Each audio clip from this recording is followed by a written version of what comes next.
prepared to confront your deepest fears, welcome to our world. Welcome to the Horrorscape Chronicles.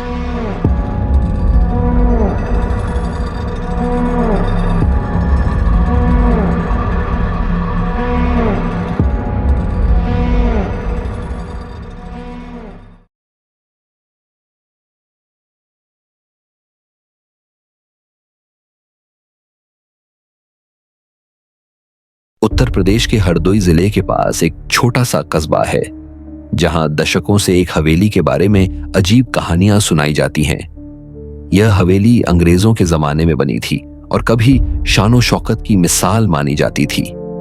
चारों ओर ऊंची दीवारें, बड़े बड़े झूमर और लकड़ी के दरवाजे, लेकिन अब यह सब सिर्फ खंडहर में बदल चुका है।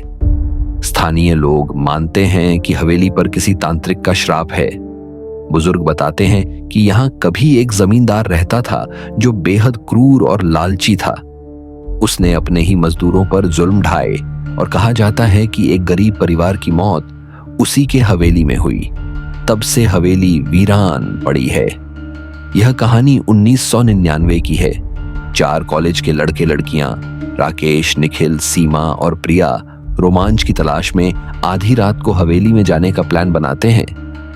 उनका मानना था कि भूत प्रेत जैसी कोई चीज नहीं होती, सब सिर्फ अंधविश्वास है।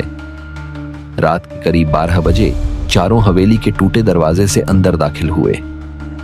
टॉर्च की हल्की रोशनी और बाहर से आती ठंडी हवा ने पहले ही माहौल को डरावना बना दिया था।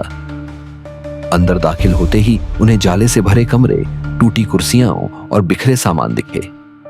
शुरुआत में सब हंसते रहे, लेकिन जैसे जैसे वे अंदर बढ़ते गए उन्हें अजीब सी बेचैनी होने लगी। सीमा ने महसूस किया कि ऊपर की मंजिल से किसी औरत की पायल की आवाज आ रही है। पहले सबने सोचा कि यह उनका भ्रम है, लेकिन आवाज बार बार आती रही। जब उन्होंने ऊपर जाने की हिम्मत की तो सीढ़ियों के पास अचानक तेज झोंका आया और टॉर्च की रोशनी बुझ गई। अंधेरे में सबको ऐसा लगा कि कोई उनके पास खड़ा है। प्रिया चीख पड़ी और सब भागते हुए नीचे आ गए। निखिल के पास वीडियो कैमरा था। जब उन्होंने बाद में रिकॉर्डिंग देखी तो उसमें धुंधली सी एक औरत की आकृति दिखी, लंबे बाल, सफेद कपड़े और खाली आंखें। लेकिन उस वक्त उन्हें यह दिखा ही नहीं था। डर के बावजूद राकेश ने सबको तीसरी मंजिल तक चलने को कहा। जैसे ही वे ऊपर पहुंचे उन्हें एक कमरे में बच्चों के रोने की आवाज सुनाई दी। कमरे का दरवाजा आधा टूटा हुआ था।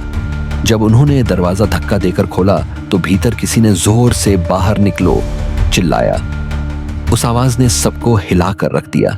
अचानक सीमा का हाथ किसी ने कसकर पकड़ लिया। उसने डर से चिल्लाया और जब बाकी ने टॉर्च जलाई तो उसके हाथ पर गहरे नाखूनों के निशान थे।